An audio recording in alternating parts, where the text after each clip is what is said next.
ম্যাচের ঠিক আগের ছবি, বল ঠিকঠাক মেহেদী হাসান মিরাজের ব্যাটে লাগলেও ম্যাচে কিছুই যেন হচ্ছে না কাজের কাজ।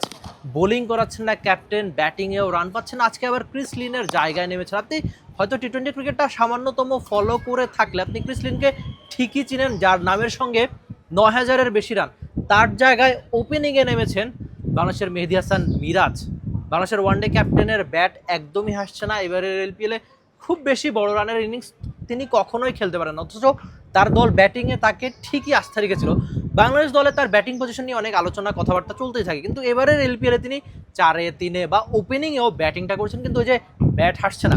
এর আগে অবশ্য বাংলাদেশের বিপিএল বা নানান টুর্নামেন্টে তিনি ওপেনিংয়ে নেমেছেন, অনেকগুলো ইনিংস 30-এর বেশি ইনিংস খেলে তিনি 800-র বেশি রান। তার ক্যারিয়ারের ব্যাটিং গড় বা ক্যারিয়ারের স্ট্রাইক রেট যদি আমরা দেখি, সেটা ওপেনিংয়ে অনেকখানি বেশি। লোডশেডিং কিংবা ঘরের বাইরের তীব্র গরমে ওয়ালটন রিচার্জেবল ফ্যান থাকলে থাকবে শুধু বাতাস আর বাতাস। কমেন্ট্রি বক্স থেকে বারবার তাই বলা হচ্ছিল যে ক্রিস লিনের জায়গায় যেহেতু মিরাজকে নামানো হয়েছিল, এমনকি একটা খুব ভালো চারও তিনি মেরেছিলেন। তারপর খুব ভালো একটা ইয়র্কারে বোল্ড হয়ে মাঠে প্যাভিলিয়নে ফিরতে হয়েছে তাকে। অন্তত আমি আশা করেছিলাম ব্যক্তিগতভাবে যে মিরাজ ওপেনিংয়ে নামবেন, তিনি যদি উইকেটে থাকতেন রান করতে পারবেন বা রান করতে তিনি পারেন টি-20 ক্রিকেট। আপনাদের একটু মনে করিয়ে দিই যে মাঝখানে একটা বিপিএল হয়েছিল, সেই বিপিএলের টুর্নামেন্ট সেরা হয়েছিলেন মেহেদী হাসান মিরাজ। ব্যাটিং বোলিং দুই ডিপার্টমেন্টেই খুব ভালো পারফরমেন্স করেছেন, কিন্তু এবারের লঙ্কা প্রিমিয়ার লিগে তার ক্যাপ্টেন তার উপর খুব বেশি আস্থা রাখছেন না। বোলিংয়ে একদমই সুযোগ পাচ্ছেন না বাংলাদেশের মেহেদী হাসান মিরাজ।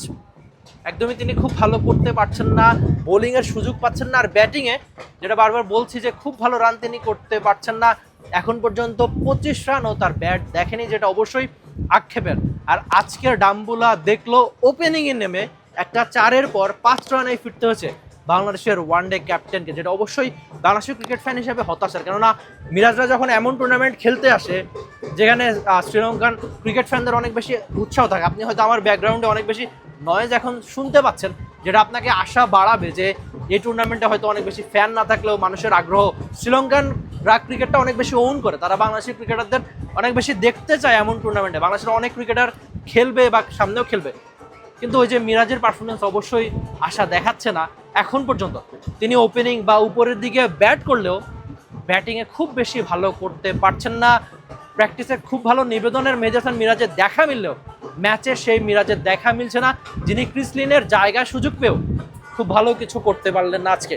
দেখা যাক সামনে গল তাকে সেরা একাদশের জায়গা দেয় কিনা, কেননা সবশেষ কয়েকটা ম্যাচ এই মিরাজ কিন্তু সেরা একাদশে ছিলেন না গলের। দেখা যাক সামনের দিনগুলো ব্যাটার মিরাজের কেমন কাটে। আপনি কেমন আশা করেন মিরাজ থেকে, সব কিছুই নিয়ে আপনি আপনার মন্তব্য জানিয়ে দিবেন টি স্পোর্টসের কমেন্ট সেকশনে, যেটা আপনার জন্য সবসময় খোলাই থাকে।